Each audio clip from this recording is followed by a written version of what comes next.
Hi, my name is Daniel Harrington. I am a junior at Scranton University, and I chose to read "To Sell is Human" by Daniel Pink. There's many themes that go throughout this book, and he talks about every aspect of sales. But the two main points that I think he was trying to communicate was that there is new ABCs, which is new like sales tactics, which were always be closing beforehand, but now he wants to change it to attunement, buoyancy, and clarity. And attunement is pretty much putting the buyer's needs first. So the customers, you want to communicate what you have for them and every possible aspect of it to them so they're fully aware of what's going on. You want to be buoyant, so you want to be able to take rejection on the like and just move forward rather than hold yourself on one rejection and get all down about it and completely psych yourself out because you're not going to win every single time. You can try, but you're not going to. And then clarity, so you want to make the buyers fully aware of everything and make it as clear as possible. So communicate your product well enough to the point where somebody who doesn't know anything about it will understand entirely what's going on and can make a very just decision based off what you're giving them.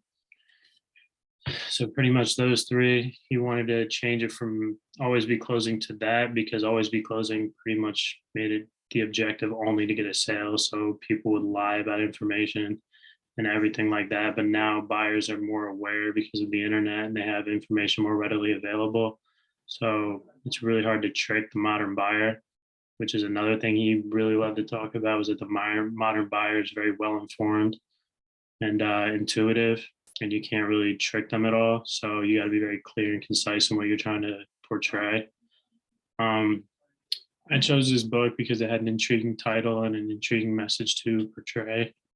Um, it gave off the message of sales is within everything and everything you want to do, and that sales is not what it used to be, and that it's not going to be, and that you have to adapt to everything that's coming, and that technology information being more readily available, it's going to be more difficult to communicate products if you don't really know what's going on.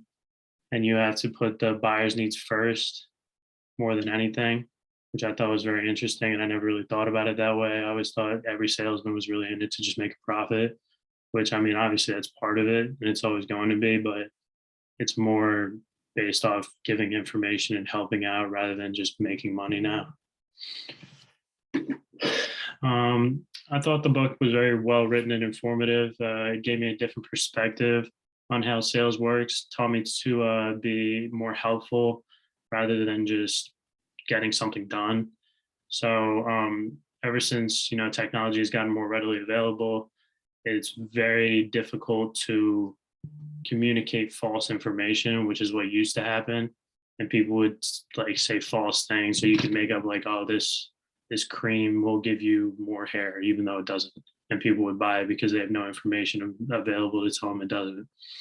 So the only way to do it is buy it and test it. But nowadays, you have so much information available, you can't trick. You have to be helpful. You have to be informative. You have to be pretty much everything.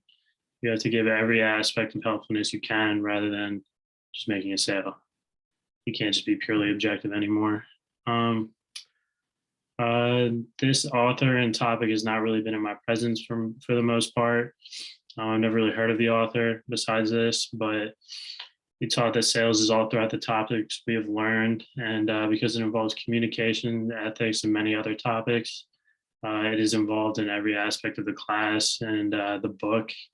So, because ethics is everywhere, whether you like it or not, you have to be ethical, especially nowadays. Back then, probably not as much, but nowadays you have to be aware of everybody's ethics and the ethical standards that go into everything. I mean, I already mentioned some of the new topics you wanted to portray, but the main one was the ABCs, because it's changing from an environment where it's sales oriented to information and helpfulness and just informing everybody of everything that is going on and what could possibly happen, good and bad, so they can make a just decision based off that.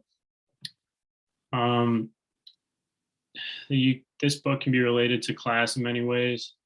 Some of the topics it connects to are communication skills for managers in Chapter 16, because it can be compared to someone communicating to a client in a sale and listening to everything they have to say, much like a manager would have to communicate to a worker everything he wants out of them, and offer creative and other ways in which they can look at something rather than just giving them one specific point that they have to follow. Just like you would give a buyer, oh, this is going to do this. Now you're saying it could do this, this, this, and this. And it could go wrong in this way, this way, and this way, but it could help in this way and this way. So you want to give them every possible avenue of everything that can go on rather than just one specific thing that you think is right. You have to be in tune to everything that's going on with them. Another topic is information technology and communication, Chapter 16, because it talks about how as technology gets further and further and the customers become more intuitive and information based and have more information readily available, you really can't falsify anything because they can justify it, and then that can lead to lawsuits and anything like that. And it's just ethically wrong to give somebody false information for your benefit, because it's just obviously wrong. Like, you can't do that. And it also talks about in Chapter 4 of ethics, and ethics, as I've talked about much already, is being aware of everybody and what they want and how they act, and keeping yourself very PG and not crossing any lines or any avenues that you think would be wrong. If you have a feeling they'd be wrong, you can't cross them, because you could offend somebody and cause like mental harm or cause any sort of problem, and nobody wants that to happen. This book is important to me because all my life I thought that sales was meant to be just sales, and it opened my mind up to show me that that's not it, and that sales is a way to get informed and find out new things and give information to people that really don't understand what's going on, and learn from somebody who does, because the environment of sales is changing every day and information has become more and more readily available. So it's hard to give false information at all. And when it's available, it's pretty easy to pick out because you can fact check it with other websites and other books and every other sources and everything like that. The book is important to me, really just because of that.